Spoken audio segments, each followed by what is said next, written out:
But the tune isn't his own invention, she said to herself. It's, I give thee all, I can no more. She stood and listened very attentively, but no tears came into her eyes. I'll tell thee everything I can, there's little to relate. I saw an aged man, a-sitting on a gate. Who are you, aged man, I said, and how is it you live? And his answer trickled through my head like water through a sieve. He said, I look for butterflies that sleep among the wheat. I make them into mutton pies and sell them in the street. I sell them unto men, he said, who sail on stormy seas. And that's the way I get my bread, a trifle, if you please. But I was thinking of a plan to dye one's whiskers green, and always use so large a fan that they could not be seen. So, having no reply to give to what the old man said, I cried, Come, tell me how you live, and thumped him on the head.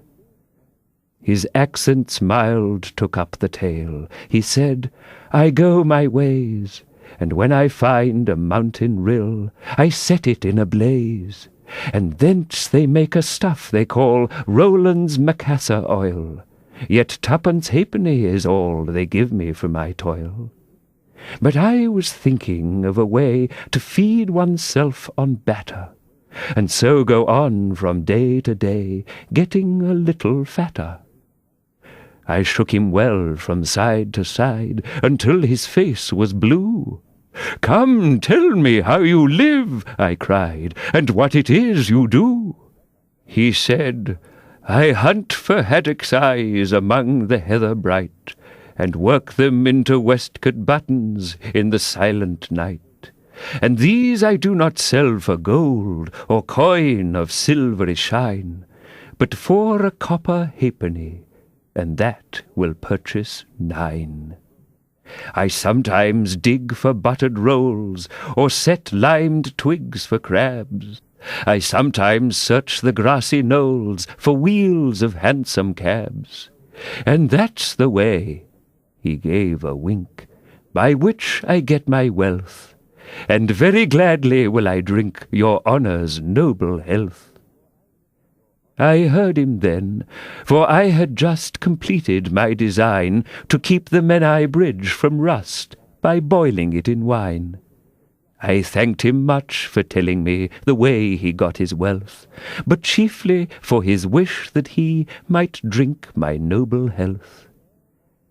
And now, if e'er by chance I put my fingers into glue, or madly squeeze a right-hand foot into a left-hand shoe, or if I drop upon my toe a very heavy weight, I weep, for it reminds me so of that old man I used to know, whose look was mild, whose speech was slow, whose hair was whiter than the snow, whose face was very like a crow, with eyes like cinders all aglow, who seemed distracted with his woe, who rocked his body to and fro, and muttered mumblingly and low, as if his mouth were full of dough, who snorted like a buffalo, that summer evening long ago, a-sitting on a gate.